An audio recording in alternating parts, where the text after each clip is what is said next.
Malam Jumat saya itu dibawa ke sumur dulu sama dia. Nanti kamu mandi di sini ya, gitu. Bawa nggak kembangnya? Iya saya bawa kembang.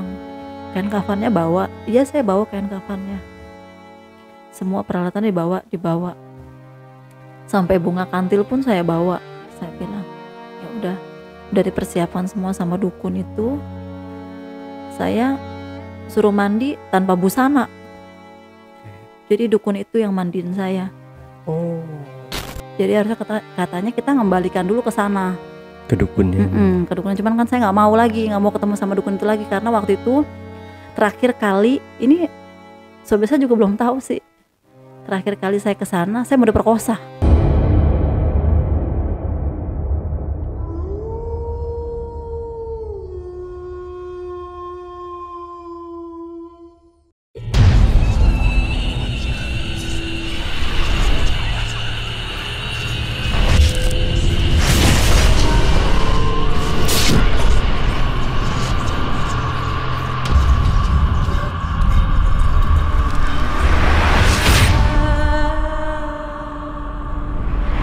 Assalamualaikum warahmatullahi wabarakatuh.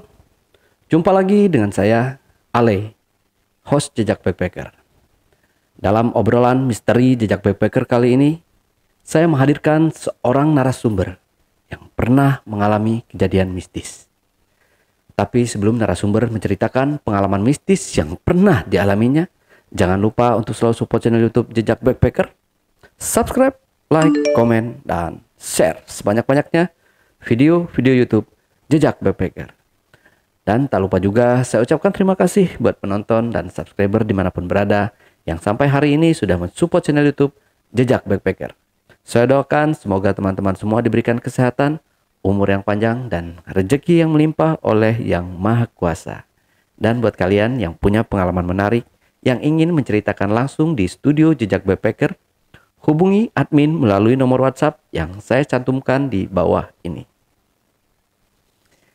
Assalamualaikum Bu Nur Soba. Ya, waalaikumsalam. Bu Nur Soba, terima kasih buat kehadirannya di studio Jejak Backpacker. Ini Bu Nur Soba tadi aman perjalanannya, Bu? Aman, sempat terkendali juga sih sama alamat nanya-nanya. Oh, alamat ya. Iya. Padahal gampang banget loh ini alamatnya. Jadi ngikutin map aja udah nyampe sebenarnya di depan. Iya. Ya. Jadi di sini Bu Nur ini adalah mau menceritakan karena ada masalah ekonomi keluarga gitu ya, lebih tepatnya. Ekonomi keluarga. Dan bermaksud ingin mencari pesugihan gitu ya. Iya. Malah fatal akibatnya. Fatal. Gitu ya. Oke. Simpan dulu Ibu, nanti ceritanya ya setelah ini.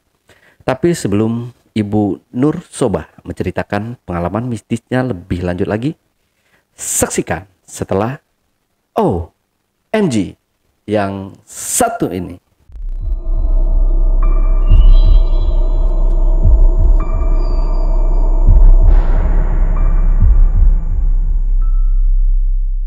Oke, ya. Wow. Pesugihan serem juga nih ya. Bisa dimulai, Ibu ya. Santai aja ceritanya, jangan terlalu buru-buru juga, jangan terlalu pelan juga. Ya. Oke, silahkan Bu Nur. Waktu saya kerja di KBN Cakung, saya waktu itu hamil keadaan 2 bulan. Oke. Dan waktu itu juga keadaannya kelilit hutang sama orang. Pas hamil itu ya? Iya. Niat sih nggak ada untuk tujuan ke pesugihan.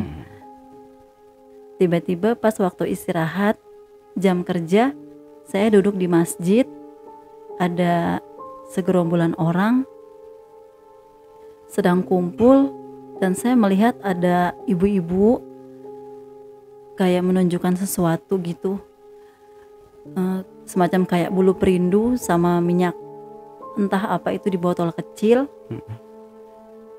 Saya sempat melihat, terus teman saya bilang itu semacam kayak pesugihan gitu. Apa sih pesugihan gitu kan? Nah, saya cerita sama teman saya juga, iya rumah tangga gue juga lagi kayak gini. Gimana? Lagi berantakan posisinya, keluarga juga keadaannya semua saya yang nanggung, karena kan bapak kan udah meninggal, jadi mama janda dan semua biaya saya yang nanggung. Suaminya? Suaminya kan, suami saya ada, cuman kan orang jadi, tua bapak saya kan nggak ada, cuman jadi saya anak pertama, saya yang menanggung Oke. biaya mama sama adik. Waktu itu ada jalan pintas, orang yang nawarin, mau nggak, lu kan hamil nih 2 bulan, lu jual aja bayinya. Loh, kan ini bayi belum keluar, belum 9 bulan, bisa kok, tenang aja gitu. Oh ya udah, kalau emang bisa mah, lu mau berapa miliar itu duit? Kok miliar? Iya, soalnya teman gue pernah kemarin berhasil sama dia, sekarang beli rumah di perumahan Harapan Indah, kata dia. Oh ya udah deh, gue mau ikut. Dijemputlah sama bapak-bapak. Waktu itu namanya Pak Amir. Dia sebagai supirnya dan ada donatur-donaturnya juga. Direncanakan pergi malam-malam tepat pukul 9 malam. Perjalanan ke Bogor emang itu agak ada yang terkendali sedikit. Pas nyampe di gubuk saungnya Kuncen itu, saya suruh masuk ke dalam saung. Ke dalam saung saya digelarin sajadah, terus berlapis sama kain kafan. Di situ ada sesajen emas sama ketan sama kopi. Lalu saya duduk di depan sesajen itu. Saya ditutupkan pintu sama kuncen itu, dan ada sesuatu yang datang. Lalu saya kayak menyebut asma Allah gitu. Akhirnya kuncen itu marah sama saya. Marah. Jadi katanya nggak boleh ngucap itu di sini, katanya gitu. Gimana mau berhasil, katanya. Coba kalau tadi nggak ngucap nama Allah itu, mungkin makhluk itu udah datang, katanya gitu. Ya udah, saya pikir gagal. Akhirnya pindah tempat kita di jalan hutan kayu. Jalan hutan kayu Cakung. Oke. Iya. Di sana rumah gubuk juga sama, cuman udah nggak layak pakai. Di sana nggak ada lampu, cuman dikasih lilin kecil. Saya bawa bayi anak saya yang pertama. Saya titip orang waktu itu. Sebelum titip orang, saya udah ngomong dulu sama para yang ngikut sama saya. Kalau saya terjadi sesuatu apa-apa, saya titip anak saya, karena kan saya tanpa sepengetahuan suami saya berbuat begini.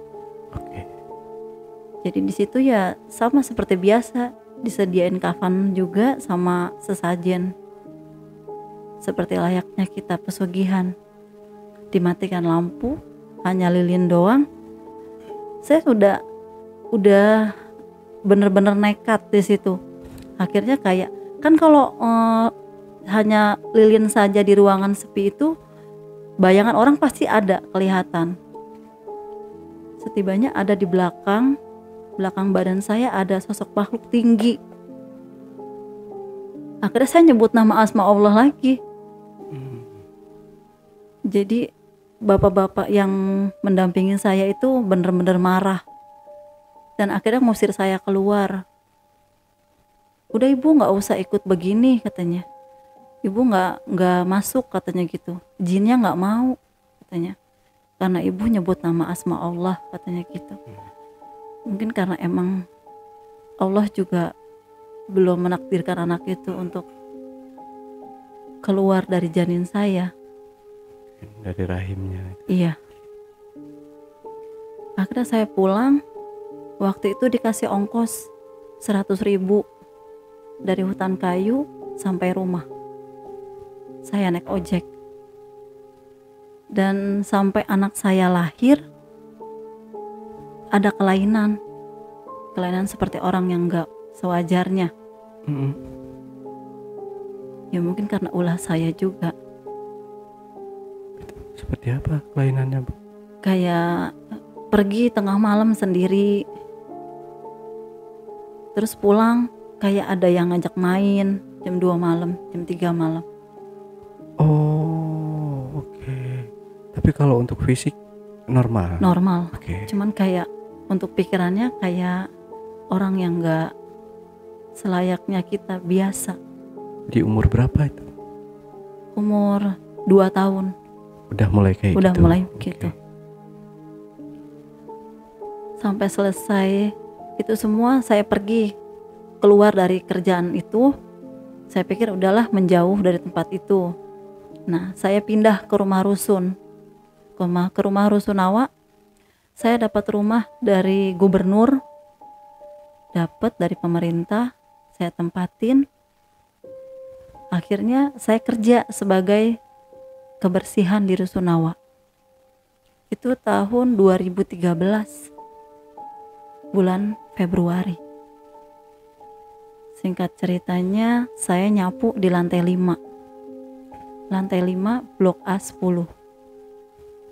Memang itu terkenal angker tempatnya.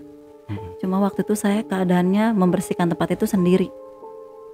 Entah kenapa, saya tiba-tiba pingsan di situ.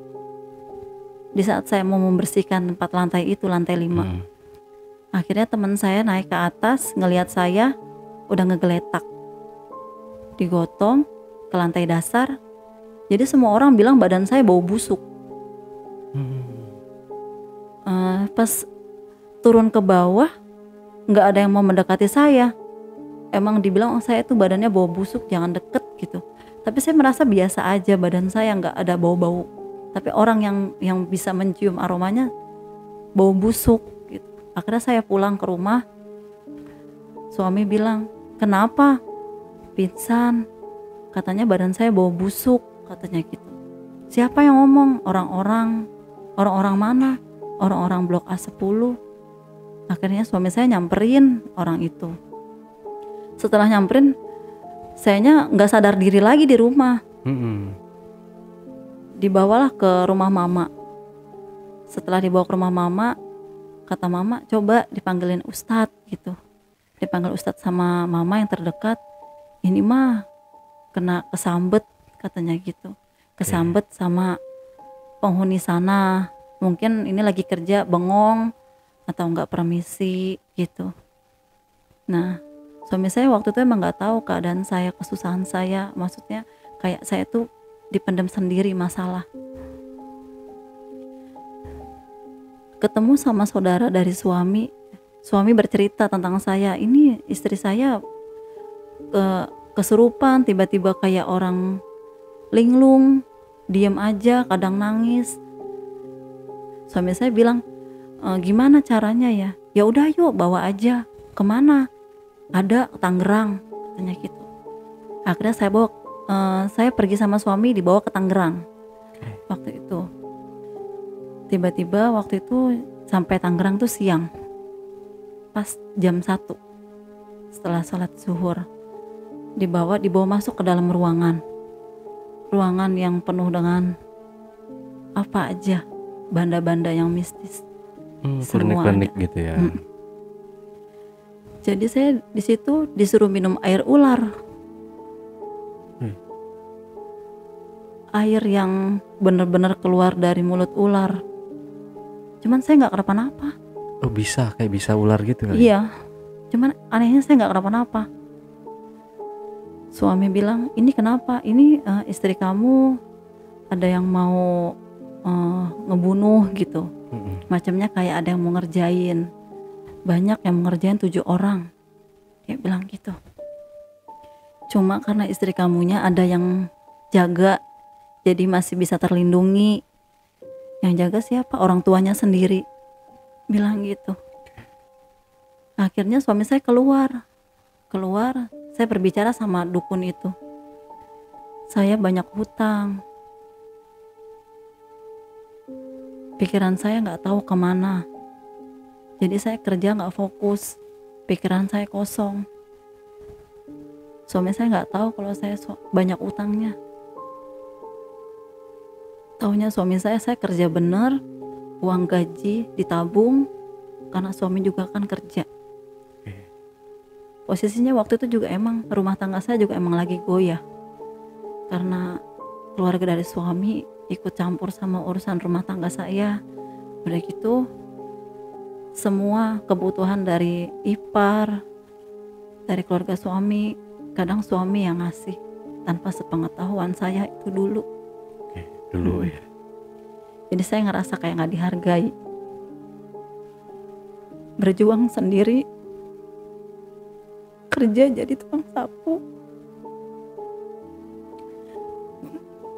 membiayai sekolah adik saya yang laki-laki yang bontot sampai dia lulus STM tanpa seorang bapak. Karena saya kakak pertama, jadi semua biaya tanggungan keluarga saya semua yang biayain.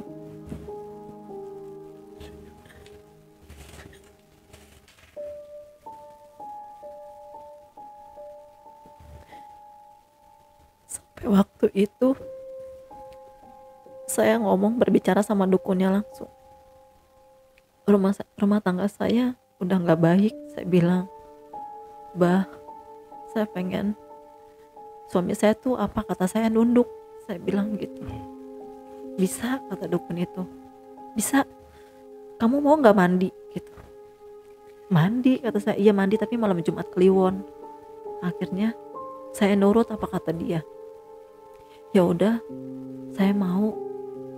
Yang penting suami saya nunduk apa kata saya. Emang itu waktu itu emang tujuannya khusus buat suami sih, bukan untuk orang. Akhirnya saya mandi. Saya datang hari Rabu, saya bermalam di sana. Mandi. Malam Jumat saya itu dibawa ke sumur dulu sama dia. "Nanti kamu mandi di sini ya," gitu. "Bawa nggak kembangnya?" "Iya, saya bawa kembang." "Kain kafannya bawa?" "Iya, saya bawa kain kafannya." Semua peralatan dibawa. Sampai bunga kantil pun saya bawa. Saya bilang, ya udah dipersiapkan semua sama dukun itu. Saya suruh mandi tanpa busana. Jadi dukun itu yang mandiin saya. Di sumur, sebelahnya kuburan. Saya mandi di sana. Setelah mandi, dukun itu cuma nyiremin badan saya tuh dari atas sampai bawah hanya beberapa kali saja. Setelahnya saya sendiri yang mandi di sana sendiri. Udah selesai mandi, saya dibawa masuk ke dalam kamar. Suruh duduk. Setelah duduk, saya dikasih macam kayak susuk. Susuknya itu mungkin bukan 1, 2, 3 lagi yang saya pakai. Udah ratusan. Dipasangnya di mana? Semua. Yang paling banyak saya minum. Susuk? Iya. Sorry nih, maaf. Susuk apa ini? Kayak emas gitu. Jadi ritualnya diminum, nggak kayak kalau ini kan dimasukin? Iya, ada yang dimasukin ke pipi, ke jidat, ke dagu, ke hidung, sampai tubuh bagian-bagian yang intim. Dimasukin semua sama dia. Setelah itu hampir saya setiap hari ke sana. Hampir setiap hari saya ke sana hanya untuk minum susuk. Jadi susuk dikasih sama dia sebanyak 5, kadang 3. Ini minum ini. Udah. Saya minum semua. Akhirnya emang sih nyatanya emang bener ada hasilnya. Suami saya nunduk apa kata saya. Setiap saya berbicara apapun pasti dia nurut. Setelah saya waktu itu pikir ekonomi saya lagi sulit, keadaan motor nunggak 6 bulan, Honda Beat ditarik leasing di tengah jalan di depan Ancol. Saya udah pasrah sama hidup. Saya nelpon sama abah, motor saya ditarik leasing di jalan, saya mau kemana lagi untuk nyari rezeki. Saya coba jual tape ketan. Saya jelajah, alhamdulillah sih banyak yang beli. Nah, entah kenapa pikiran saya maunya tuh ke Kota Tua. Saya nyanyi di sana, nyanyi satu lagu, semua orang pada suka sama lagu sama suara saya. sama goyangan saya semua. Tadinya suami nggak setuju, jangan ke sana, buat apa nyanyi-nyanyi di kota. Udah lu nurut aja, gue yang bakal ngasih makan lu, hasil lu mah nggak seberapa. Saya sampai bilang begitu sama bapaknya. Akhirnya suami saya nurut apa kata saya, ya udah. Sampai saya jalan sama laki-laki pun suami saya diem, nurut apa kata saya. Oh, luar biasa ya. Iya. Tanpa sepengetahuan bapaknya juga saya pergi ke sana sendiri. Sampai tidur bermalam di tempat dukun itu. Lokasinya memang ada di Kota Tua? Lokasi dukun itu di Tangerang. Oh, Tangerang Paku Haji. Di sana. Jadi kalau ada apa-apa saya tinggal hubungin dia aja. Ya entah kenapa orang yang di sana yang saya kerja sebagai saya nyanyi di sana beda dengan aura-aura yang perempuan-perempuan lain bilang. Ini nyanyinya, mohon maaf, ngamen atau di kafe atau apa? Di trotoar Kota Tua. Iya, awalnya sih saya cuma nyoba-nyoba, cuman saya pikir saya ngomong sama bosnya, bos saya mau nyanyi dong, boleh nggak? Waduh, ini bayarannya kecil katanya, paling cuma 20.000 katanya gitu. Ya udah nggak apa-apa, saya mau nyoba gitu. Akhirnya besoknya saya nyoba datang, emang bener dibayar 20.000, tapi saweran saya lebih dari 500.000. Oh, Saya ya dulu berarti dibilang ada yang spesial dong dari suara Iya. ibu. Ya, oke. Akhirnya teman saya bilang, lu manusia bego ya, kenapa orang disawer banyak kok lu mau diterima 20.000, katanya gitu. Saya nggak bisa bicara waktu itu kan, untuk ngomong-ngomong ke orang-orang saya masih kaku. Akhirnya saya balik lagi ke dukun itu, kasih saya sesuatu biar saya bisa ngomong apa aja di depan orang tanpa takut saya nyakitin hati orang. Jadi waktu itu kasih minyak itu dipeletin ke lidah saya. Ditetesin. Ditetesin sebanyak 3 kali sama alis. Udah ditetesin sebelum berangkat kerja.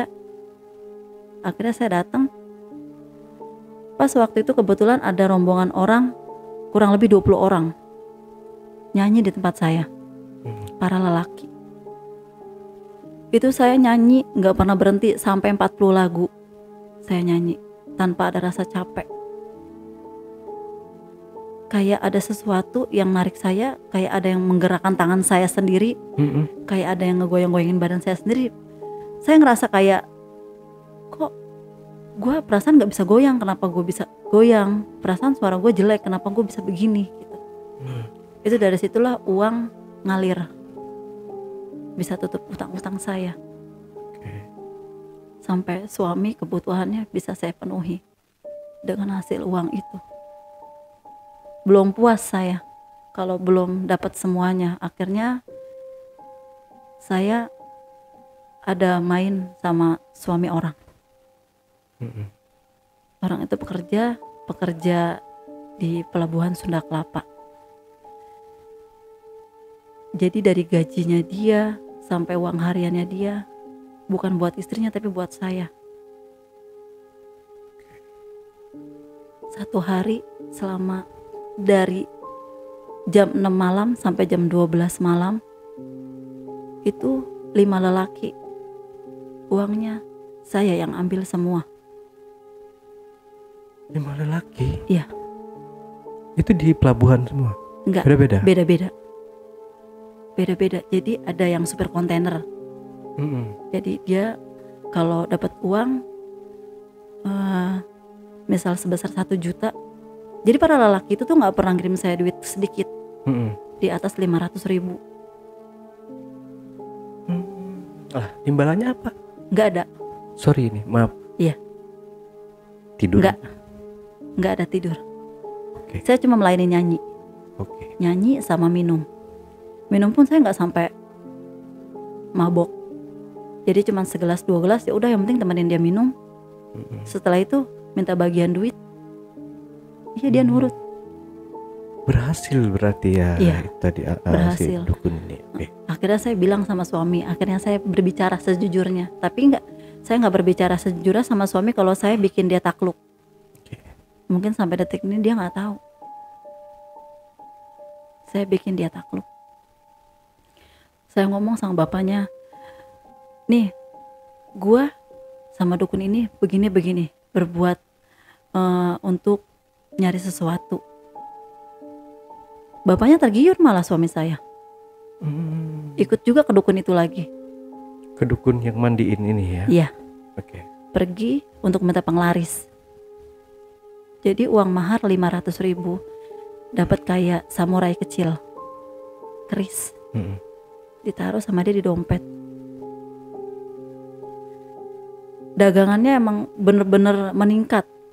Sehari penghasilan suami saya 1 juta. Usaha? Usaha dagang ikan udang. Oh ya. Di Muara Baru. Sampai saya bener-bener, ini bener-bener apa ya, rezeki besar banget buat saya. Saya nggak mikir itu haram, nggak mikir itu imbasnya ke anak, nggak mikir itu imbasnya nanti suatu saat saya yang kena. Akhirnya suami saya terus pakai itu. Saya mikir lagi, kok anak saya sakit-sakitan terus? Pak, ini anak sakit-sakitan terus kenapa ya? Kita dapat uang banyak tapi untuk keluar masuk rumah sakit. Justru nggak ada hasilnya. Nggak ada hasilnya. Okay. Terus kata suami saya bilang, udah itu mah nggak apa-apa. Cuma di hati, kayaknya gue harus udahan kayak gini. Takutnya ntar anak gue yang kena gitu. Saya ngomong bapaknya, Pak, ini harus dibuangin semua. Jadi tuh di dalam lemari tuh penuh dengan bulu perindu. Setiap ke dukun itu pasti kita pulang bawa bulu perindu sama minyak. Oke. Jadi kalau habis, tukar lagi botolnya, kita ke sana lagi sampai itu numpuk botol di sana di dalam lemari. Kata bapaknya, terus kita mau kemanain ini? Kita kan dagang lagi enak-enaknya, katanya gitu. Udah sih, sekarang mah terima aja rezeki berapapun dari yang kuasa. Bapaknya mah waktu itu belum mau sih untuk jadi orang yang benar. Ngelihat anaknya udah keluar masuk rumah sakit, sampai dua-duanya pernah satu ruangan. Ya udahlah, kita buang semua ini di laut. Dibuang semua jimat-jimat, semua ke laut. Akhirnya kita yang celaka sendiri. Iya, akhirnya kita yang celaka sendiri karena buangnya dengan sembarangan. Jadi harusnya katanya kita ngembalikan dulu ke sana, ke dukunnya. Ke dukunnya. Cuman kan saya nggak mau ketemu sama dukun itu lagi karena waktu itu terakhir kali ini saya juga belum tahu sih. Terakhir kali saya ke sana, saya mau diperkosa. Oh, sama si dukun. Sama si dukun itu. Jadi bukan dia yang minta, tapi jinnya yang minta. Oh, waktu di awal itu nggak terjadi apa-apa. Nggak terjadi apa-apa. Jadi di saat kita mandi juga di sana, ya dia selayaknya emang dukun. Nggak pernah meraba-raba gitu. Cuman mandi nyiremin sampai berapa kali, udah kita ditinggal sendiri. Cuman emang dia ngelihat sih semua tubuh kita, dia lihat. Oke. Nah, waktu pemasangan susuk itu di bagian intim, ya dia masang-masang begitu aja. Masang-masang, nggak ada niat untuk berbuat senonoh, nggak ada. Nah, makanya bapaknya, ayo kesana lagi. Enggak, saya nggak mau. Kenapa? Nggak apa-apa, nggak mau aja saya kesana. Udah ayo, nggak apa-apa. Sampai detik ini pun suami belum tahu kalau saya pengen diperkosa sama dia. Alhamdulillah ya. Saya kabur dari kamarnya dia. Dukun itu udah buka celana. Kamu mau lebih hebat lagi nggak? Katanya. Iya, saya mau. Nih, jadi kalau setiap kamu berbicara itu duit, katanya. Tapi ada syaratnya. Syaratnya apa? Kamu harus hubungan sama saya. Bukan saya yang minta, tapi jin yang minta. Dia bilangnya. Iya. Saya nggak mau, Pak. Kamu harus mau. Kalau nggak kamu yang celaka. Nggak apa-apa saya celaka. Tapi saya nggak mau hubungan intim, saya bilang. Akhirnya dukun itu kayak marah gitu. Dengan posisi dia masih udah buka. Udah buka. Pakaian. Posisi udah buka pakaian semua. Lampu dimatiin sama dia. Lampu udah dimatiin, udah dikunci. Cuman pertolongan saya itu karena ada istrinya di rumah. Oh. Jadi dia nggak sendiri praktek sendiri, situ ya. ada keluarganya. Cuman saya minta tolong, bu buka bu, tolong bu buka. Jadi istrinya emang buka pintu itu, kebetulan emang sarungnya udah dipakai lagi sama si kuncen. sama si dukun. Tapi kan kelihatan dong kalau pakai sarung itu lagi berdiri gitu. Itu mungkin istrinya nggak ngeh. Oke. Ya emang udah kerjaan suaminya mungkin seperti itu. Cuman saya emang udah kabur dari situ, udah nggak bakal nginjek-nginjek ke sana lagi. Emang itu udah janji saya. Cuman ya akhirnya saya yang cilaka sendiri sama suami. Setelah saya buang kerisnya, hancur dagangan bapaknya. Sampai bangkrut. Sampai nggak dapat uang sepeser pun. Kita mulai lagi dari nol. Biarin nggak apa-apa, kata bapaknya. Yang penting anak-anak nggak ada yang celaka. Terus saya nyanyi lagi di Kota Tua. Setelah nyanyi lagi saya berasa kayak ada yang ngikutin. Masih kayak ada yang ngikutin. Kata bapaknya gini, kok lu kayak orang bego? Kadang ketawa, kadang nangis. Enggak, gua nggak apa-apa. Ada perubahan ya. Iya, ada jadi kayak orang gila saya. Emang orang bilang saya udah gila malah. Sampai semua keluarga suami bilang, udah sih ceraiin aja istri kayak gitu. Istri nggak ada manfaatnya, katanya. Setelah suami bilang, gue udah nggak kuat gitu ngomongnya, rumah tangga kayak gini. Saya cuma bisa nangis doang, nangisnya karena mikirin anak.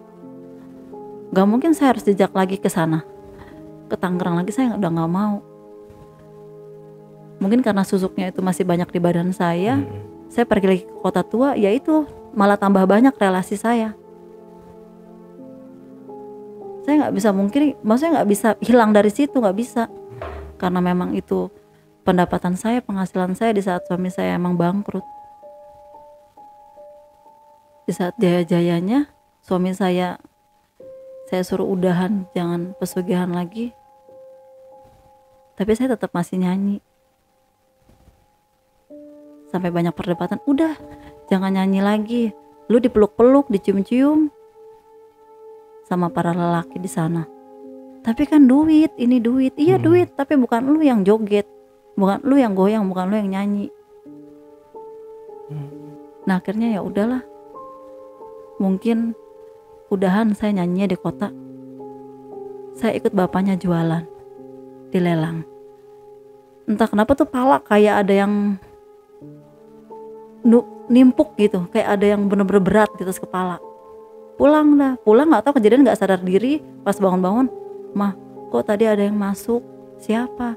Kayak ular. Apa karena saya waktu itu sering minum air ular dari dukun itu?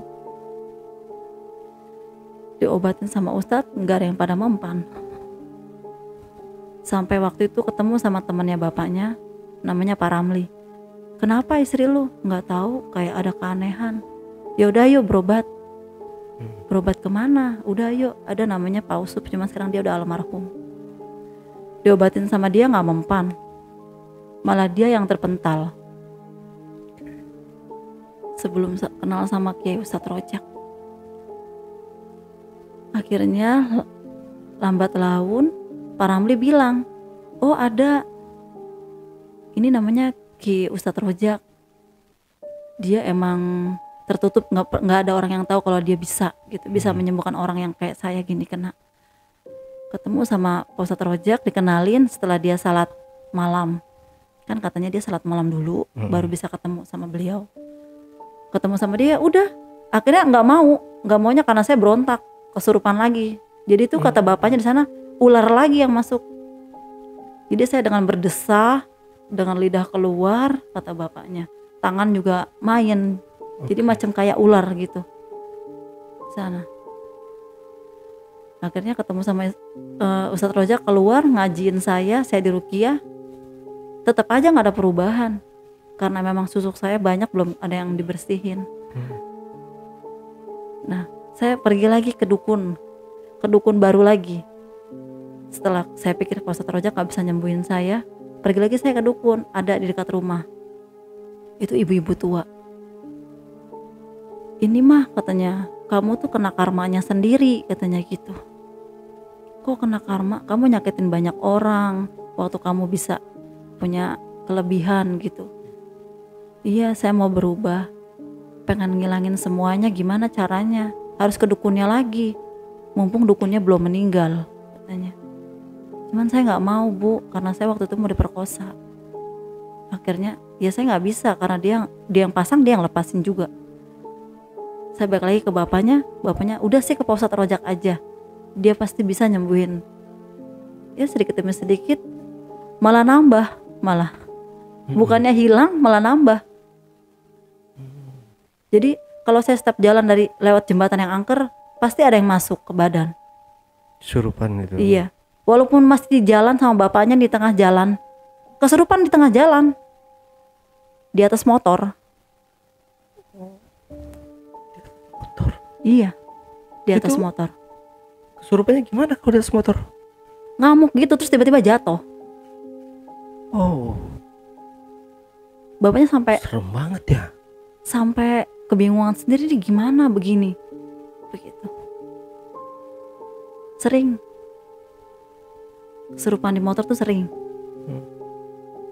Malah kadang nggak stabil gitu, suka marah-marah. Kalau di rumah, pisau yang saya bawa, tiba-tiba kayak pengen ngebunuh orang di situ, entah anak, entah suami. Aduh. Itu makanya saya bingungnya tuh, kok jadi imbasnya begini gitu. Pengen nyembuhinnya tuh susah. Kalau udah ngedenger azan aja kayaknya bencinya minta ampun. Untuk sholat aja kayaknya nggak mau. Bapaknya sampai bilang, kalau lu sholat, apa yang lu mau gua kasih. Enggak, gua nggak mau sholat. Gua nggak suka sholat. Kalau bapaknya ngaji tiap malam, saya tendang Al-Qur'annya. Saking saya nggak mau dengar kata agama. Sejauh itu ya. Iya. Bahkan sampai sekarang masih kayak gitu. Sampai sekarang. Iya. Kadang sampai saya kalau lagi di rumah pikiran kosong, tiba-tiba ada di rumah orang, tiba-tiba ada di jalanan, tiba-tiba ada di kuburan. Saya kadang capek kayak gitu. Kadang pengen udahan dari semuanya.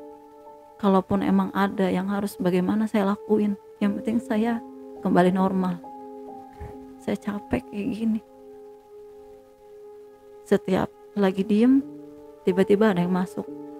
Kalaupun masuk di depan suami saya yang udah terbiasa ngeliat saya, nggak apa-apa. Waktu itu pernah di depan wali murid anak-anak sekolah, kan sayanya jadi kayak gimana. Sampai pada jauh semua, sampai pada ketakutan. Capek rasanya, pengen kembali normal lagi, kasihan anak-anak. Dan sampai detik ini pun kalau bapaknya kerja, saya harus ikut, nggak boleh nggak ikut. Kalau nggak ikutnya saya ngamuk. Tapi kalau saya ikut, saya perginya ke kali yang nggak jelas, ke masjid keramat-keramat, ke kuburan. Tapi nggak sadar tuh. Nggak sadar, ntar tiba-tiba kalau udah jam 12 teng pulang. Malam. Pergi dari maghrib, pulang malam jam 12. Sampai detik ini. Gila. Malah kayak makin nggak jelas sayanya hidupnya. Saya kadang bilang, apa ini karma? Kata bapaknya, karma apa? Kan bapaknya nggak tahu kalau saya pernah selingkuh sama beberapa orang.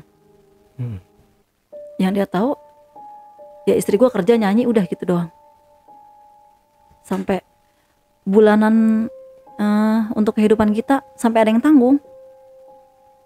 Sorry, ini berarti selingkuh dengan beberapa laki-laki? Iya, dengan laki orang semua laki orang saya selingkuhin. Dengan cara, kan saya pernah berbicara sama para lelaki-lelaki itu.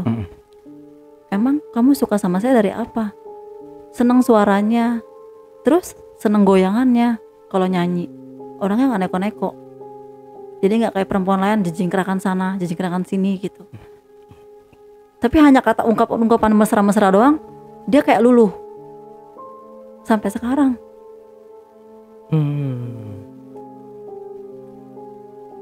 Sampai detik ini. Oke. Kayak kemarin saya ketemu sama mantan dulu yang saya waktu masih nyanyi. Oke. Dia duda umurnya udah cukup tua lah, ada 65-an. Tapi dia ya dibilang orang punya gitu. Udah lu, sampai sekarang dia gak tahu kalau saya punya suami. Pokoknya setiap selingkuhan saya itu dia gak tahu kalau saya punya suami. Dan suami saya orangnya gampang diajak kerjasama. Waktu itu emang kan karena saya kan untuk meluluhkan suami saya bilang, "Pa, nanti kalau orang nanya lu bilang om gue ya." Iya. Jadi setiap para ininya saya, "Kamu siapanya?" "Omnya." "Ini ponakan saya mau jemput ponakan saya." Setiap orang nanya. Kalau selingkuhan gitu gini, masa iya selingkuhan cuma nggak hubungan badannya? Iya. Iya, pasti orang pada ngomong begitu, banyak. Makanya kadang teman saya ngomong yang satu itu bukan selingkuh dong. Satu penyanyi kalau sama sebutannya. saya. Dibilang apa ya? Selingkuh ya, dibilang selingkuh, dibilang enggak ya kayak selingkuh gitu. Jalan berdua, makan berdua, tapi duitnya doang saya. Misalnya kayak mau makan, Neng, mau makan, lapar. Sini duitnya aja. Duitnya. Sampai istrinya aja nelpon, "Gue minta cerai deh. Soalnya lu uang gaji lu udah gak pernah ngasih ke gue lagi." Sampai pernah minta cerai istrinya. Karena duitnya emang di saya semua. Saya yang kendaliin semua.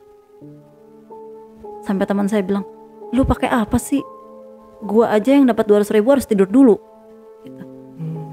Ini lu yang dapat 700.000, lu di rumah, dia tinggal transfer doang. Ada waktu itu supir kontainer. "Kamu di mana?" "Saya di rumah." "Ngapain di rumah?" "Enggak lah, enggak ke kota, lagi gak enak badan." Transfer 700.000. Cuman hanya sebatas omongan doang. Sampai luluh para lelaki. Itu yang saya pikir karma. Sampai sekarang ya malah makin rusak hidup saya, malah makin gak karuan sampai detik ini. Kemana? Belum tahu cara menetralisirnya. Belum. Semua kadang kalau saya lagi bapaknya kerja, yaudah nih kan saya kalau berangkat bareng bapaknya, ntar saya anterin bapaknya ke tempat kerja, ntar saya pergi lagi kemana, tau-taunya saya di kuburan. Anaknya berarti di rumah aja itu? Anak saya kasih ke mama saya. Saya kasih ke mama saya semua. Nanti kalau sayanya udah pulang, baru pada pulang. "Ma, mama dari mana sih?" Udah sih diem gitu. Bingung cara untuk nyembuhinnya. Kalau untuk nutup, pengennya mah ditutup semua. Kasihan sama suami. Ya, berarti ini kan di dalam tubuh atau di dalam badannya Ibu Nur ini ya banyak jin ya. Mungkin udah bukan puluhan atau ratusan lagi. Karena yang kalau saya simak dari awal tadi kan itu setiap kali datang minum susuk atau dipasangin susuk semua dari atas sampai bawah. Dan di bagian organ intim pun ikut dipasang. Susuk. Iya, banyak. Otomatis ya susuk atau sejenisnya itu kalau sepengetahuan saya ya Bu ya, itu memang udah satu susuk itu mungkin dihuni ada beberapa jin. Iya. Sampai detik ini juga masih inget pantangannya nggak boleh makan pisang. Udah itu aja. Kalau makan pisang luntur semua. Lah, makan pisang aja dong Bu. Tetap nggak bisa. Padahal saya udah ngomong sama suami, "Pak, coba makan pisang." Tetap nggak bisa. Malah nggak ada yang keluar. Makanya, padahal dukun itu bilang jangan makan pisang. Sampai saya kalau orang bilang mah udah kekenyangan makan susuk. Karena saya selama hampir 1 tahun kenal sama dukun itu. Terakhir karena mau diperkosa, jadi saya pergi. Udah nggak mau lagi ke tempat itu. Oke. Nah di sini yang tadi diobati oleh Pak Rojak. Iya, kayak Ustadz Rojak. Jadi setiap saya kayak kesurupan, kayak ada yang masukin, Udah langsung bapaknya bawa ke dia, ke tempat Ustadz Rojak. Dia yang nyembuhin saya. Tapi ya itu setelah Tapi disembuhin, sesaat aja iya ya? sesaat aja. Setelah itu ya begitu lagi. Sampai sekarang. Setelah diobatin, udah begitu lagi. Jadi mau nyari yang bener-bener untuk kendalin diri tuh susah. Kayak waktu itu pulang kerja, bapaknya sama saya malam-malam. Pak, saya mau beli obat promah ya. Oh ya udah. Iya aja bapaknya mah. Iya. Nggak taunya saya ada di depan pohon besar yang arah jalan raya, yang arah mau ke Cakung. Jalan kaki. Bapaknya nyariin nggak ketemu. Tapi saya pulang karena saya ditowel sama Pak Ogah yang di jalanan tuh. Ditegur sama dia. Baru saya sadar. Pulang saya jalan kaki nggak pakai sendal. Padahal warung jarak dari rumah ke warung cuma berapa langkah doang. Itu kalau nggak ditegur sama yang Pak Ogah nggak tahu jadinya gimana saya. Tapi ibu nggak ada kayak misalkan ruqyah mandiri? Udah. Ruqyah udah semua. Di ruqyah udah. Sama yang kemarin juga kan saudara ada yang di ruqyah juga kan. Saya ikut minta ruqyah juga 2 kali, sama aja. Nggak ada efek. Nggak ada efek. Malah kayak masa bodoh gitu. Masa bodoh gitu. Udah terlalu kuat ya jinnya berarti ya. Jadi kadang kalau suami nyeramain apa, bacot lu ngomong mulu. Gitu dah. Bacot lu ngomong mulu. Jadi kalau sampai detik ini kalau suami pulang bawa duit kayak 50.000, 100.000, ini dapat duit apaan sih kayak gini? Sampai detik ini dapat duit apaan sih begini? Udahlah gue mau kerja aja. Lu nggak sanggup nafkahin gue. Lu nggak ada bersyukurnya, kata bapaknya. Kita ini lagi susah. Sampai detik ini. Jadi orang kadang kalau yang nggak tahu, masa sih dia begitu? Padahal saya sama bapaknya yang ngejalanin tuh bener-bener udah, kalau kata orang mah pengennya nyerah. Apalagi saya yang bener-bener korban yang ngerasain. Sedikit jalan ada yang ini beda, masuk lagi. Terus imbasnya juga jadi ke bapaknya sampai detik ini. Bapaknya kalau dagang dilelang uangnya hilang terus. 200.000, kadang sampai 2 juta. Entah itu apa yang ngerjain nggak tahu. Bingung. Ya, mestinya kalau memang kalau memang pengaruh jin atau segalanya, ruqyah memang nggak cukup sekali 2 kali ya untuk ruqyah ya. Dianjurkan untuk setiap saat kita bisa ruqyah mandiri atau datang ke ustadz atau yang ahlinya lah kayak gitu. Bapaknya pernah. Jadi setiap hari itu buka YouTube suruh dengerin ruqyah mandiri. Nggak ada perubahan sama sekali. Sama sekali nggak ada perubahan. Malah makin binal. Sayanya malah makin liar. Malah bodo amat gitu. Nggak ngaruh. Entah sayanya udah keterlaluan apa bagaimana di tempat Tangerang itu, atau mungkin sayanya udah nyakitin dia. Sampai pernah dukun ini. Iya, sampai pernah lagi bengong kayak ada yang nyekek. Tiba-tiba bapaknya, kok leher lu, lidah lu keluar, lu pegang-pegang leher. Ini gua ada yang nyekek. Akhirnya dibawa ke Ustadz Rojak, sembuh. Begitu lagi.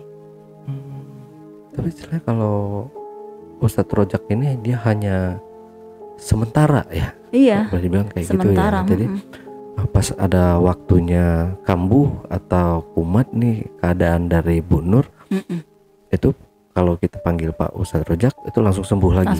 Langsung dia doain gitu, langsung dia ngajiin, udah hilang, sembuh. Tapi ya begitu lagi. Tapi sebelumnya nggak ada perjanjian dengan setan, iblis atau kayak semacamnya itu, Ibu? Ada. Oh.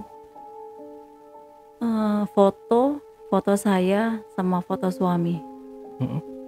dikubur sama dukun itu yang di Tangerang. Katanya sih bilangnya biar lu sehidup semati, biar lu jadi orang berduit, katanya gitu.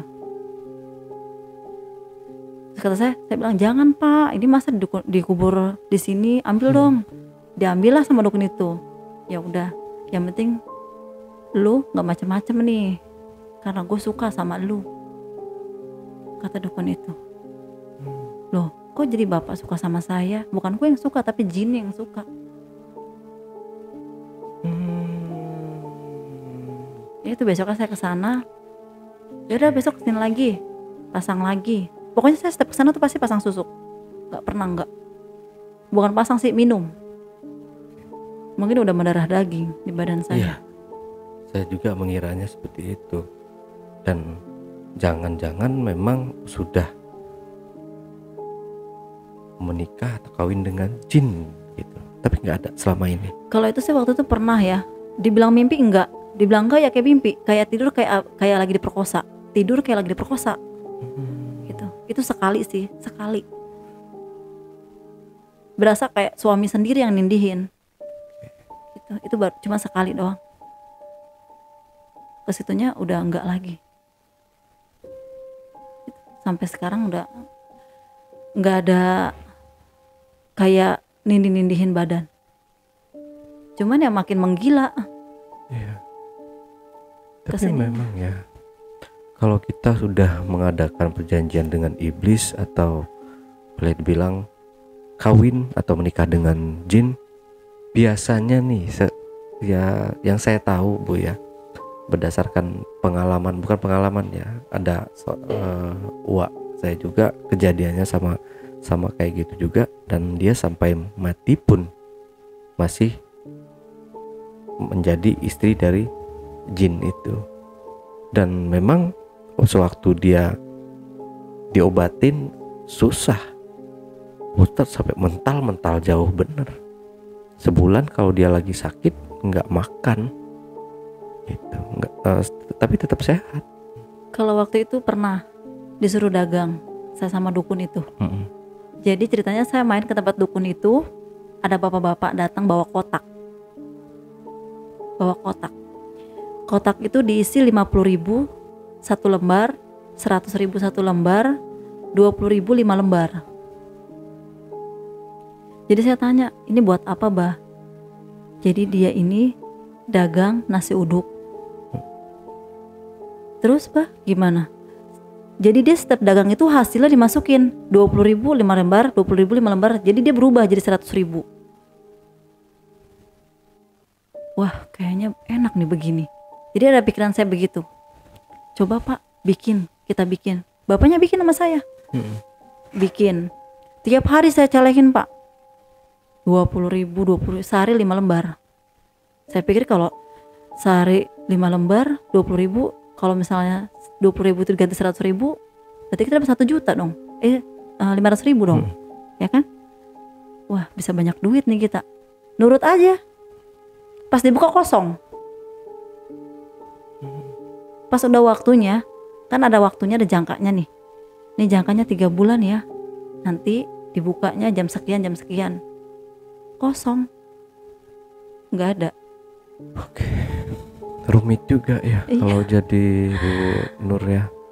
Rumit kehidupannya, dan semakin berjalannya waktu itu belum lepas juga gitu. Iya. Pasti yang ngerasain juga ya stres sih ya. Tapi ini kita boleh undang Ustadz Rojaknya ke sini Boleh.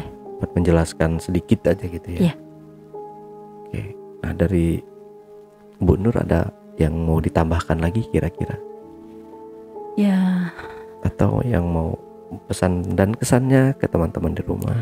pesannya sih jangan nyoba-nyoba ikut pesugihan. Cukup saya aja yang ngerasain begini. Oke. Jangan sampai ada korban lain. Tapi sekarang kalau untuk sholat Nggak mau. tetap Tetap nggak mau. tetap nggak mau sampai sekarang. Wah, udah sangat jauh sekali menyimpangnya Bu ya. Berarti ya.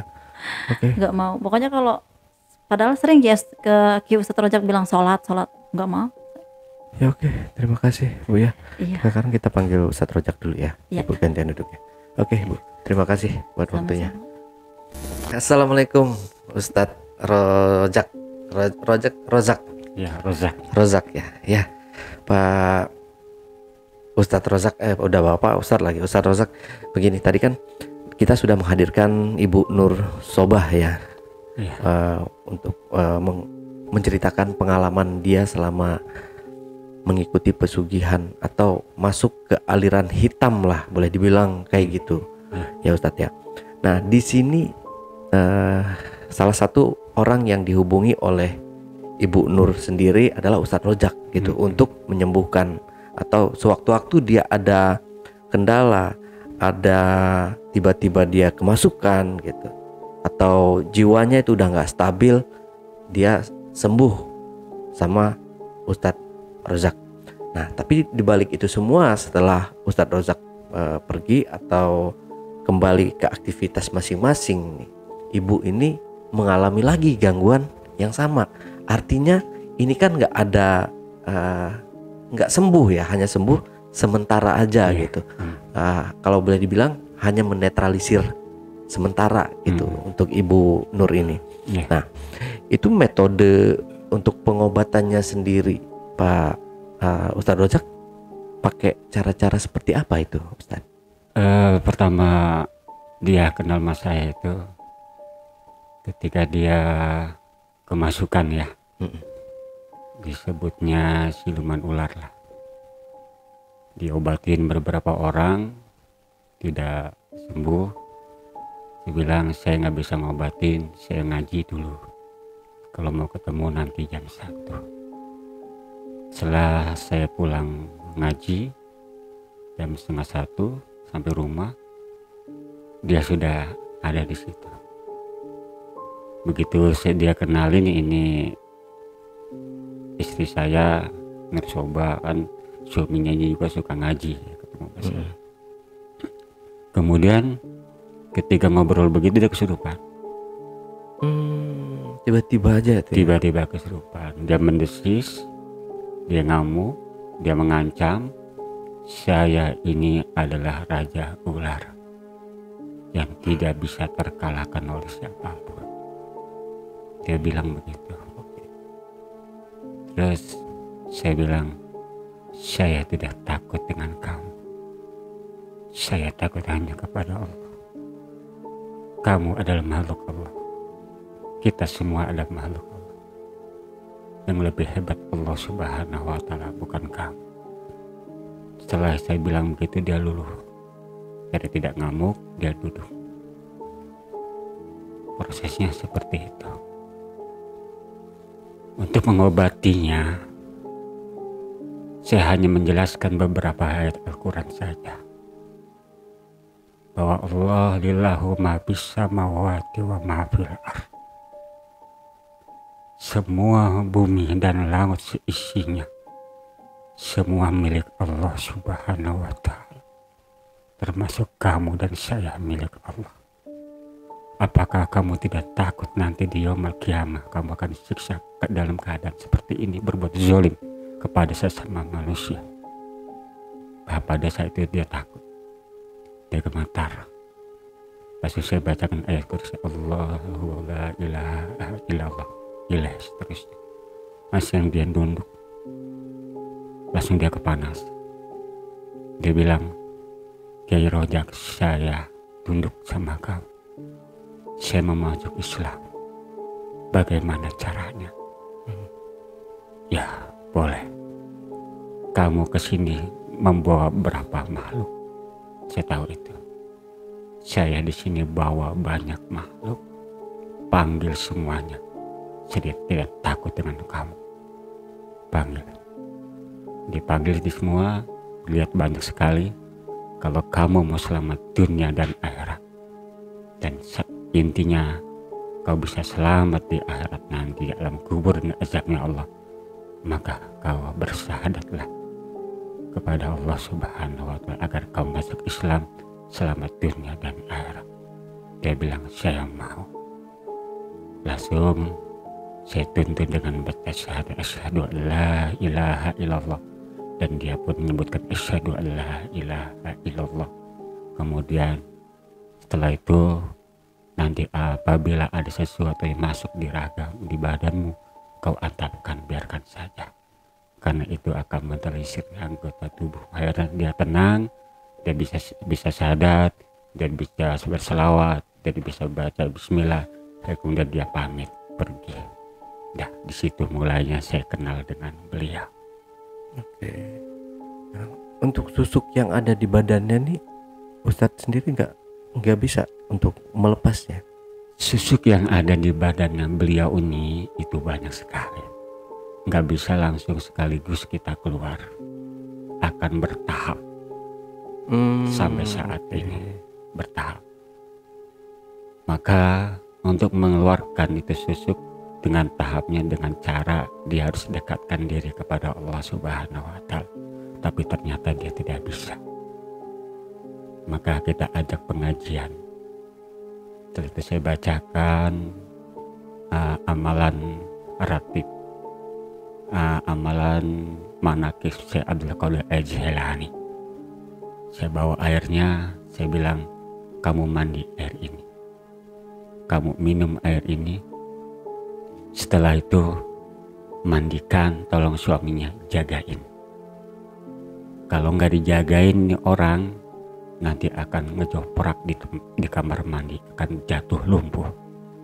Makanya ketika mandi dijagain sama suami, benar terjadi dia jatuh, tapi ditangkap oleh suaminya.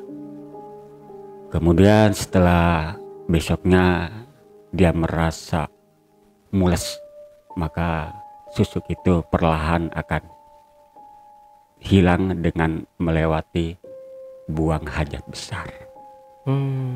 Nggak bisa langsung begitu aja, proses pada saat ini pun masih proses. Maka pada saat ini masih dalam pengawasan saya. Oke. Ya gitu. Berarti kalau untuk rumah sendiri jauh, Pak? Dekat. Paling 3 menit sampai dia ke rumah saya. Tapi sewaktu-waktu Ibu Nur ini kambuh dengan keadaannya, dibawa langsung ke rumah. Iya. Tergantung gini. Apapun yang terasa di badan dia, saya tahu. Ketika dia dibawa makhluk manapun, saya tahu. Maka ketika saya telepon, coba mana, nggak ada, yaudah nanti saya panggil. Kalau udah pulang bawa ke rumah saya. Benar saya panggil, saya wirid, dia datang. Datang pun bukan dia, makhluk lain. Berarti datang dengan sendiri? Iya. Kita dibilang gini ya, maaf. Saya ngaji sekian tahun, wirid sekian tahun, udah otomatis Allah kasih pendamping saya. Nah, saya nyebut assalamualaikum ini. Tolong bantu Nur Sobat, suruh pulang datang ke sini. Alhamdulillah datang. Dengan bantuan yang Allah berikan kepada saya. Terkadang yang itu datang masuk ke raga dia. Dia bilang, ini udah saya bawa pulang. Cuma dibacakan aja. Dibacakan saja. Waktu setelah dibacakan itu keadaan Ibu Nur Sobah ini sehat, normal seperti kembali. Oh, enggak pingsan kayak gitu ya? Enggak. Nanti di luar kontrol saya begitulah. Maka kalau untuk ngobatin secara seluruh total hanya satu jalannya. Kau berpuasa kepada Allah, takwa kepada Allah, hanya itu jalan satunya untuk mengikis semua yang ada makhluk di dalam badan. Yang terpenting sih tobat ya. Ya, tobatan nasuh, ibadahlah kepada Allah Subhanahu. Pada hakikat semua setan, jin itu tidak mau orang itu mau ibadah kepada Allah Subhanahu wa Ta'ala. Dengan salah satu memutuskan mereka dengan jalan ibadah kepada Allah Subhanahu. Tapi raga ini, beliau ini masih terbawa oleh hawanya mereka. Jadi sulit untuk membuat dia takwa. Butuh proses yang panjang. Kudu sabar. Oke. Nah, waktu kalau ini pernah juga Pak Tisa diantar suaminya atau Pak Rozak juga pernah ke rumahnya Saya untuk pernah ke mengobati? rumahnya. Terkadang saya beberapa hari dia tidak nongol, saya akan khawatir. Ketika kekhawatiran saya itu benar. Bilang, istri kamu kemana? Nggak tahu, 4 hari sudah nggak pulang. Tiba-tiba saya duduk sebentar, saya istirahat sebentar. Saya mohon kepada Allah Subhanahu wa Ta'ala, ya Allah, tolong selamatkan Nur Soba. Kasihan dia tidak bisa apa-apa. Dia tergoda, tidak bisa menahan hawa itu semua. Jadi dia, setelah saya itikaf beberapa puluh menit, tidak lama kemudian dia datang langsung ke rumah saya. Tapi bukan dia yang datang, hanya raganya saja dimumpunin oleh makhluk lain. Sehingga saya telepon suaminya, Dayat, istrimu sudah ada di rumah saya. Begitulah yang masuk makhluk lain. Begitu terus selamanya. Makanya satu-satunya bertakwalah kepada Allah Subhanahu wa Ta'ala. Hanya itu jalan satu-satunya. Kau banyak dekatkan diri, kau banyak berzikir, kau banyak ibadah, insya Allah itu akan hilang. Saya hanya pelantara yang Allah berikan, hanya sebatas sementara saja. Untuk prosesnya ya kamu jalanin dengan sendirinya, akan melahirkan lahir dan batin kalau kita takwa kepada Allah Subhanahu wa Ta'ala. Karena orang yang takwa, orang yang takut hanya kepada Allah Subhanahu wa Ta'ala, tidak akan mudah digoda dengan makhluk satu apapun. Betul. Itu kuncinya itu saja. Jadi mediasi obatnya, syariatnya hanyalah saya minta kepada Allah Subhanahu wa Ta'ala. Sampai terjadi hal yang sangat besar kemarin tanggal 20 Desember yang lalu. Kalau tidak buru-buru diseratin ini ya, manusia 20 Desember kemarin. 20 November. November kemarin, 20 November yang kemarin lalu. Kalau tidak buru-buru dipegang, anak ini akan innalillahi wa inna ilaihi raji'un. Karena makhluk ini sudah membawa dia ke laut Sendakla, laut Sunda, Pasundan, dasar laut. Dibawa ke Yogyakarta sana dalam jangka 1 jam perjalanan. Sesuatu hal yang mustahil kalau dipikir secara logika. 1 jam? Iya. Dia naik kereta, setelah itu hilang. Bukan kereta biasa dia naik. Saya tahu itu.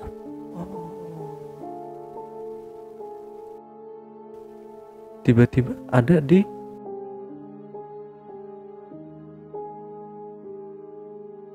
daerah sana, di dasar laut sana.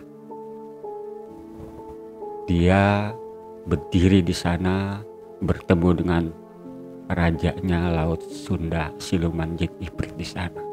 Raganya tetap, tapi sukmanya dibawa ke dasar lautan.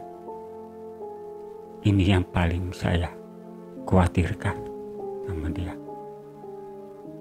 Sehingga begitu dia pulang ke rumah sama suaminya, dibawa ke rumah, saya bilang, ini bukan istri kamu. Pada saat itu udah kejadian 3 hari yang lalu, baru dibawa ke rumah saya. Ini bukan istri kamu, Dayat. Masa sih tak? Ya iya. Kamu tahu bukti kalau ini bukan istri kamu? Iya.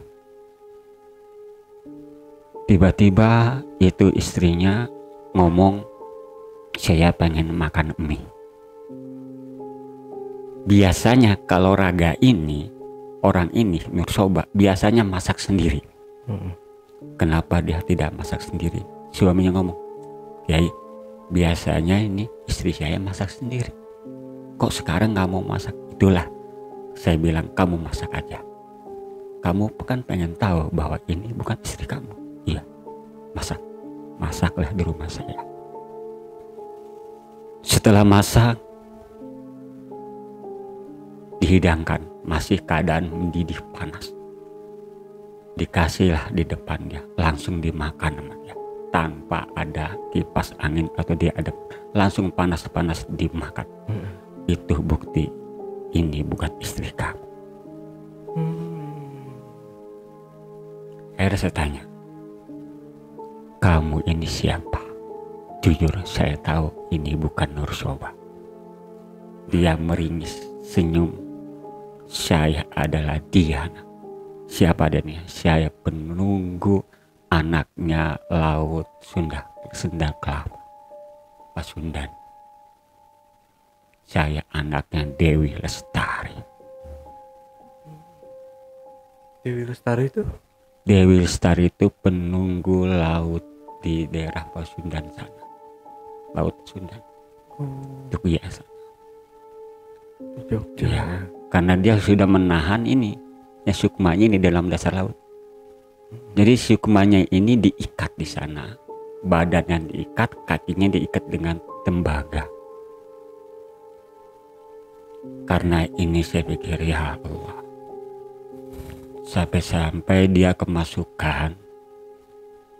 Saya tanya, yang tadi tuh nama kamu siapa? Saya anaknya Dewi Lestari. Ya, saya tahu siapa Dewi Lestari itu. Kamu ngapain kesini? Mama saya senang sama orang ini, pengen jadi temennya di dasar laut.